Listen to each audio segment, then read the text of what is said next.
आज उपोषणाचा चौथा दिवस आहे. मागणी आमची ती एकच आहे, हैदराबाद गॅझेटनुसार आम्हाला एसटी प्रवर्गात सामील करण्यात यावं मराठवाड्यातील लोकांना, बंजारा समाजाला. सरकारी याच्यातलं पण येऊन तपासणी करून गेलं नाही, कोणी नाही आलंय. आणखी डॉक्टर पण नाही आलं. डॉक्टर आलते पण डॉक्टरचं करणार काय आम्ही?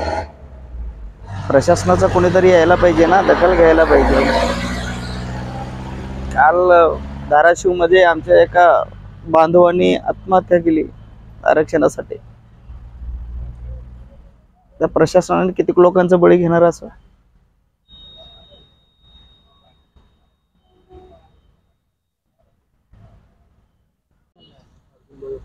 बंजारा समाजाला एसटी प्रवर्गामध्ये समाविष्ट करण्यासाठी वेगवेगळ्या ठिकाणी उपोषणाला आणि निवेदन पण दिले जातात आहेत. तसेच आज जालना जिल्ह्यामध्ये आमचे 2 बंजारा बांधव हे उपोषणाला बसलेले 4 दिवस झालेले आहेत.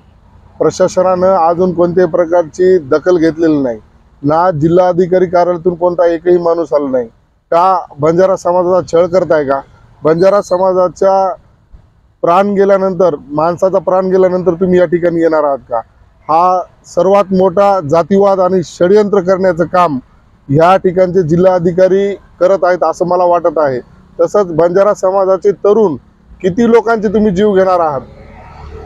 काल पवन चव्हाण या व्यक्तीनं बंजारा समाजाला एसटी आरक्षणामध्ये समाविष्ट करून घेण्यासाठी जो चालू आहे त्यासाठी त्या मुलांनी आत्महत्या केली.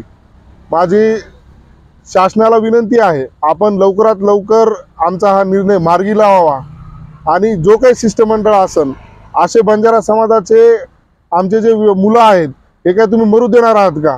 लवकरच प्रशासनानं याची दखल घ्यावी, अन्यथा बंजारा समाज हा तुमचा कार्यालय फोडल्याशिवाय राहणार नाही.